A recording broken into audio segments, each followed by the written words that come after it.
Oh my gosh, Craig just did the most disgusting thing I've ever seen because I made fun of him with gum. He just spit it on his phone, and I'm not lying. I don't want to show it to you because it made me almost want to gag when he did it. And he's super sad that I'm saying it live right now because I hit live just so I could say it. Hi, everybody. Is anybody watching? No, not yet, I don't think. Why would you just do that to me? Hey, Misty. Oh, waving. Craig's got a wave. I don't even know what that looks like. You don't have to tell him. You don't have to. I don't know what it looks like either. All right, Misty, guys. what does waving look like? We have. Don't start. Don't start. We have to talk some more. Hi, Jessica. And other people that aren't showing that you're live watching us right now. Yay.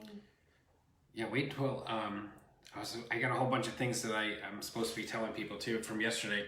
We did an awesome thing yesterday at the Cinco de Strico that Ganayar did. Hey, Brad, Jessica. We did the Cinco de Strico thing. A lot of people are, hey, Jen, we're saying, hold on now. I get confused. Wait. I am honored because we have the third place winner here watching us live right now. Brad Eriks. Shout out to Brad Eriks. Oh, the third place winner That's of the Ganayar right. Cinco de Strico bowling tournament. That was awesome. I got in trouble for not going because it's literally a block from my house. And I told Craig that somehow I need to get on this calendar because I obviously don't know when events are. So. Well, first of all, Ganayar tells everyone when their events are, and they have a calendar. They have all kinds of good stuff. But I need it to sync to my calendar because if it's not in my calendar, I don't do it. All right, Sarah, write that down. I don't we need have to time. sync everything with Nicole Hansen's calendar. You're funny. I know. I mean, thanks. Okay, so we got a great show. We said that? He This drank one's a gonna be monster. I don't even think he can talk today. This is going to be a heated topic right now because we saw a lot of this on the Ganayar page that was, a big fight about it. Agents that put listings in and say no showings for like 2 weeks or something like that. Or the coming soon listings. I feel like we need to have that news thing in the back, like breaking news right across. Breaking news. That is my attempt at technology. Breaking news with my hands instead of letters. There we go. We need our old-timey fedora hats. Okay. So why don't we get into it? All right. Now we wrote down some pros and cons to this because this is one of those hot topics where there's pros and cons. It's not easy to decide if it's good. And if you read through the comments on the Facebook Ganayar, there's definitely people are definitely go back and forth about it. Yeah. So what is we're gonna do cons or pros first? Let's start. Let's do one and one. Let's start with a pro. We only have one pro, right? We have three. We have two three pros. Two pros. All right. Well, you start us off, Hansen. Jeez. Oh my gosh. This is a Nicole and Craig show. All right, so I think we're gonna do negativity first. So basically, I think one of the comments was, this can make a buyer think there's something wrong with property. So if it's on the MLS and there's no showings and it's sitting there, it's a week, and then you're like, yes, there's showings, and then you're like, no, there's not. And then it's another week, and now the buyers have seen it's on the market for 2 weeks, and they've been asking to go see the property, and they still can't. Buyers tend to think that there's probably something wrong with that property. Well, not only that, and here's where I know a lot of agents get upset, is because you call your agent, the buyer calls their agent, they say, hey, I want to see this house. And the agent says, well, we can't see it yet. And then they keep seeing that house on social media, or they keep seeing it on the MLS, and like, I want to see this house. Eventually they think it might be their agent in the way. Like the agent, maybe they don't have that time available, so they make up a lie and say, oh, we all know no one lies or anything like that. But that's what the buyer starts to think, like, my agent won't get me in there. I'm just going to call the listing agent. Yep. And I think that rolls into the second con, basically. Oh, I jumped the gun on cons. It's fine, though. This is what happens when Nicole writes the outline of the show. Yeah, well. I don't know what it is, so I'm like, this just one going was for the yakking ride. on his monster, whatever. Yakking on his monster. Yeah, your monster drink, because you get all crazy. Shout when you out drink to a Jeff Monster. Lyons watching the show. He has awesome videos too. Yeah, your videos crack me up, Jeff. Yeah, I can't do my videos as good as he does single. Like I need to have a co-host here. Me too. All right. So anyway, stop talking. The con doesn't make the other agents happy. So basically, it causes distrust for the agents who have the buyers, because you're like, I just actually had this happen to me on a property in Lowell. And I'm like, sorry, I can't get in. And then he's like, oh, yes, next week you can get in. And I'm like, okay, great. And I tell the buyer, yeah, we can get in next week.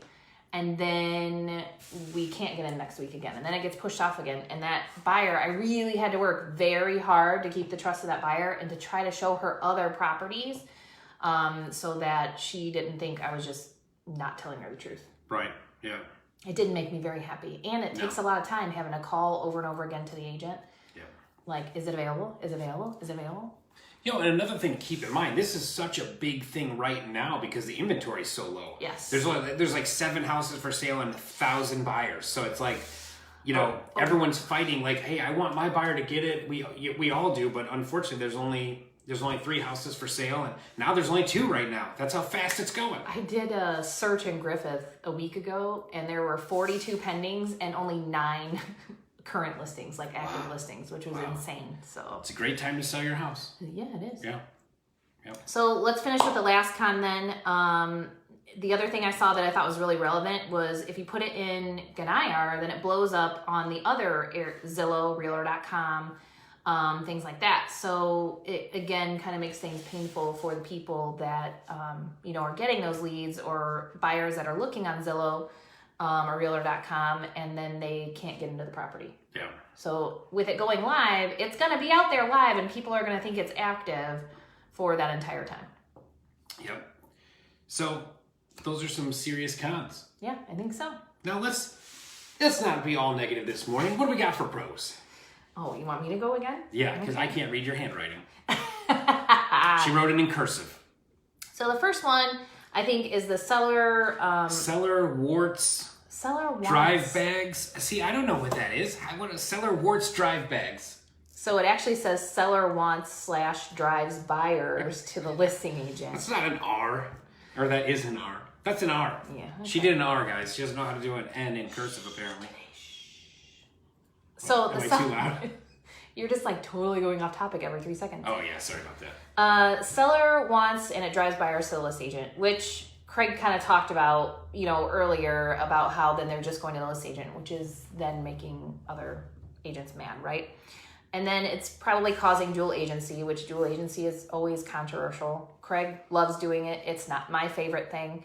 If you're an honest, ethical agent, you know, I don't think there's a problem with it. As long as you disclose everything to your seller, and your seller's okay and the buyer's okay, they have to sign that limited agency disclosure. I don't think we call it dual agency, but whatever. Yeah.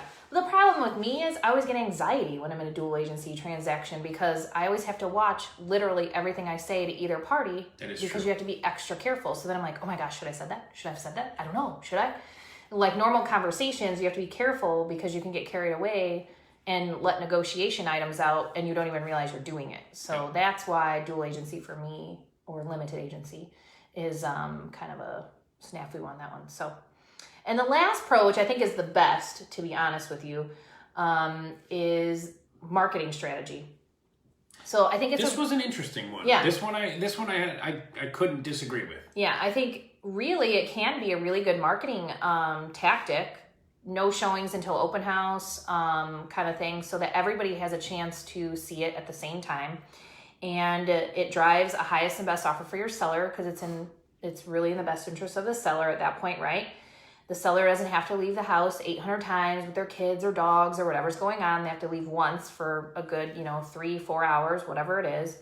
And the big thing about, I think everybody felt on the Ganayar page was, the list agent then also said, I didn't show it either. And I think that's probably the fairest and most ethical way to do it.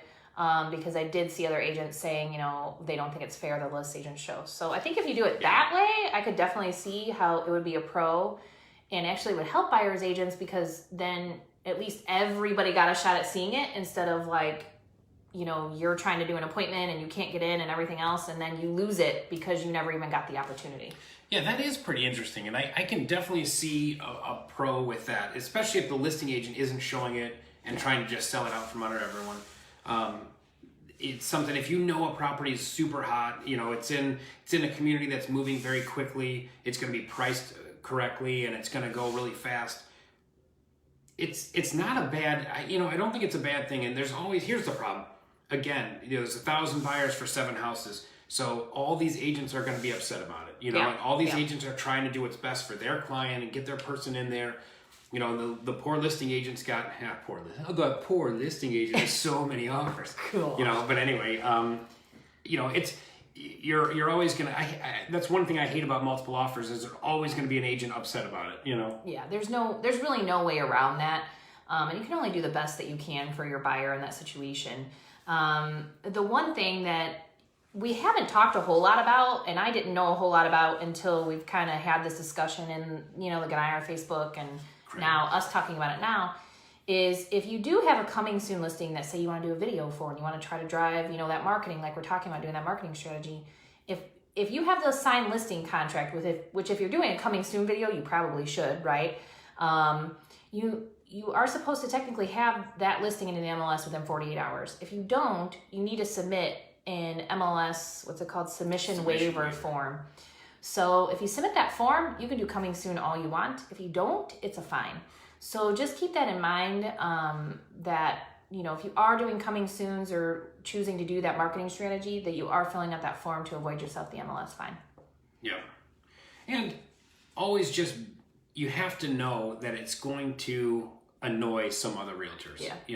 You're going to take the flack for it. Yeah. Is it worth it? I don't know. Having a good reputation in this business, when you're up against multiple offers, if you are an agent that is very difficult to work with, your buyer might not get the offer. Like someone else that's an agent that's very, well seasoned veteran, someone, or not even that, just maybe someone who is easy to work with and they know what they're doing, they do a good job. That agent sometimes will get the multiple offer, the offer accepted over an agent that is difficult to work with. Yeah. So that's something to keep in mind. Don't be a pain in the biscuits. Yeah, we always we're only using good words on the Nicole and Craig. It's a family friendly show, folks. We're always talking about, I think every 4 or 5 shows we talk about your reputation, and I think people need to understand really how consequential that is to your business and your long-term, business and working with other people. You are going to come across, how many agents do we have in the MLS? 4,872,312.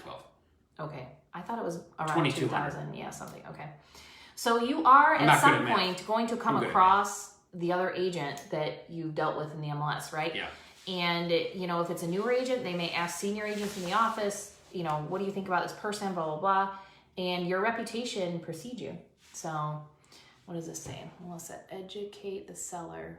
Yes. That's a good point too, Melissa. And here's another thing that I didn't even say. First of all, you have to disclose all of this to the seller. The seller needs to be on board with it. The seller needs to understand. Here's what is bad. This is what I would say is a bad version of this. If you're an agent that is doing it for the wrong reason, you want to kind of, I call it sandbagging the listing, where you're not telling anyone about it. You're putting it just on your social media. You're trying to get your own buyer and sell the house. So you get that double commission, so to speak. If you're doing it like that, that's what's going to irritate other agents, and they're not going to like you. They're not going to trust you. That's what you have to be careful. And that's not in the best interest of the seller. That's exactly what I was going to say. The seller, the best interest for them is for their house to be exposed on the open market where it's fair to everyone. Even that, that agent that's considered, hard to work with or something like that. We can't penalize the buyer. The buyer might be a great buyer that's looking to buy a house, great buyer that's looking to buy a house. That's redundant. Sorry, folks. Overall, redundant Friday. No matter what you decide to do with your coming soons or the whole we can't show it thing, as long as whatever you're doing is in the best interest of your client, then you're going to be fine. If you're not doing it and you're doing it for self-serving reasons, that's where you're going to run into problems. Yes, and with everything like this, when we're ever talking about hot topics like this, if you are not 100% sure that what you're doing is the right thing to do, you can call Ganire, you can call your managing broker. I mean, ask a question. Don't just do it. Yeah. This isn't Nike over here. I don't even know what that means. Yeah, I agree with Craig on that. Ask the question before you do something. At least you're going to get the right answer. All right. Is that all we got? I think that's it, guys. Thanks for watching today. We appreciate it, as always. And we will see you next Friday. All right. Thanks, everyone.